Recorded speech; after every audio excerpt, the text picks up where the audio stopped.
आहे पण मागच्या काही दिवसात वारंवार म्हणजे आता अधिवेशन असल्यामुळे तो देखील मुद्दा तितकाच येईल की रोहित पवार किंवा त्या शरद पवार गटाकडून अजित पवार यांचा अपघात की घातपात याच्यावर वारंवार चर्चा केली जाते. हा मुद्दा देखील सभागृहात येताना दिसतोय. खरं तर सगळ्या चौकशा सुरू आहेत, सगळ्या गोष्टी सुरू आहेत, पण याला देखील कसं काही नॅरेटिव्ह उभा केलं जाते त्याला उत्तर असतं. पहिली गोष्ट तर अशी आहे की जो काही दुर्दैवी अपघात झालेला आहे त्यामुळे सर्वच लोक शॉकमध्ये आहेत. कोणाचं दुःख जास्त आहे आणि कोणाचं दुःख कमी आहे असं ते आखता येणार नाही. आणि मला असं वाटतं की त्यांच्या परिवारापेक्षा जास्त दुःख कोणाला असूही शकत नाही, पण सगळेच लोक त्यामध्ये दुःखी आहेत. आता या संदर्भात हा जो काही अपघात झालेला आहे किंवा जी घटना घडलेली आहे याची DGCAच्या माध्यमातून चौकशी चालली आहे. DG सेफ्टी स्वतः ती चौकशी करतायत. आपण CID चौकशी सुरू केली होती, मात्र राष्ट्रवादी काँग्रेस पक्षाच्या वतीनं आम्हाला ही विनंती आली की याची CBI चौकशी झाली पाहिजे. तर शेवटी आपल्याला सगळं सत्य कळलंच पाहिजे. तात्काळ मी केंद्र सरकारला पत्र लिहिलंय. मी स्वतः माननीय गृहमंत्र्यांशी बोललोय आणि त्याची आपण जी काही CBI चौकशी आहे ती देखील आपण करणार आहोत. आता आपण जर बघितलं तर जवळपास 2 प्रेस नोट या DGCAने किंवा DG सेफ्टीने त्या ठिकाणी दिलेले आहेत.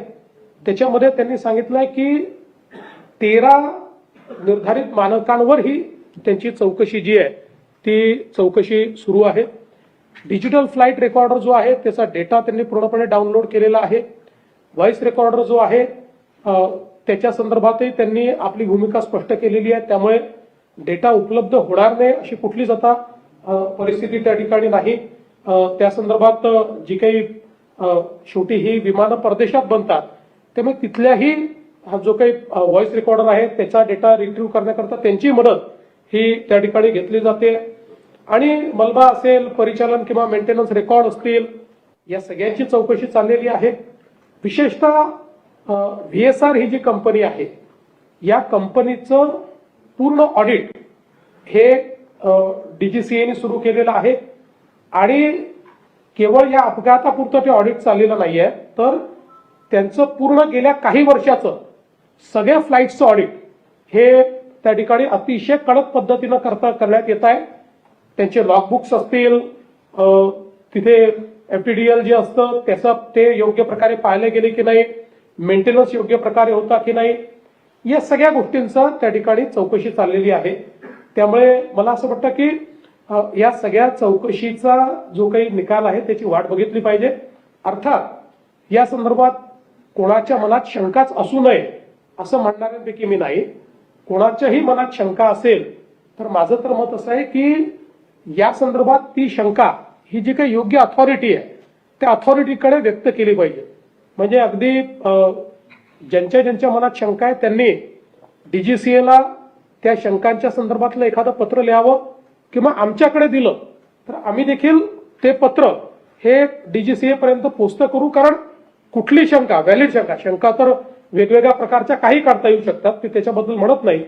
कारण शेवटी एखादी थिअरी तयार करायची तर कुठली थिअरी तयार होते, पण ज्या काही व्हॅलिड शंका आहे यातल्या प्रत्येक शंकेचं उत्तर मिळालंच पाहिजे. हा आमचाही आग्रह आहे, हा सुनेत्राताईंचाही आग्रह आहे आणि पवार कुटुंबाचाही आग्रह आहे. त्याच्यामुळे मला असं वाटतं की ज्या काही शंका असतील त्या त्यांनी म्हणजे ज्याच्यावर समजा 13 निर्धारित जे मुद्दे आहेत त्या मुद्द्याच्या बाहेरही कोणाची शंका असेल तर त्यांनी ते DGCAला लिहिलं पाहिजे. आम्हाला दिलं तर आम्हीही आपल्या वतीनं ते DGCAकडे पाठवू की याही शंकांच्या संदर्भात आपण उत्तर दिलं पाहिजे किंवा जो काही तुम्ही त्याच्यात चौकशी करताय त्या चौकशीत काय आढळत आहे हे त्या ठिकाणी सांगितलं पाहिजे. म्हणून मला असं वाटतं की कोणी चौकशीची मागणी करणं चुकीचं नाही. चौकशी झाली पाहिजे, चौकशी होतेच आहे. केंद्र सरकारला आणि सिव्हिल एव्हिएशन डिपार्टमेंटला या चौकशीमध्ये लपवण्यासारखं काही आहे असं मला वाटत नाही.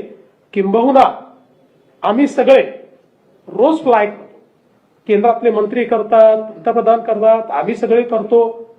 त्यामुळे यातनं जे काही बाहेर येईल ते आमच्या सगळ्यांच्याही जीविताच्या दृष्टीनं अत्यंत महत्वाचं ठरणार आहे. जर त्याच्यातले काही लॅप्सेस असतील तर ते पुढे होऊ नये या दृष्टीनं ते देखील महत्वाचं ठरणार आहे. आता ही जी VSR कंपनी आहे याच्यामध्ये जवळपास देशभरातले सगळे नेते याच्यामध्ये फ्लाय करतात. आता हे जे विमान ज्याच्यात मान्य दादांचा अपघात झाला, मी 4-5 वेळा त्याच्यामध्ये मी स्वतः फ्लाय केलेला आहे. त्यामुळे मला असं वाटतं की या संदर्भात अपेक्षा एवढीच आहे की शंका, त्याचं उत्तर हे आपण घेतलं पाहिजे. कुठल्याही पद्धतीनं स्वर्गीय दादांचा अपमान होईल किंवा स्वर्गीय दादांच्या परिवाराला त्रास होईल अशा पद्धतीनं फक्त कोणी वागू नये ही एक माझी अपेक्षा आहे.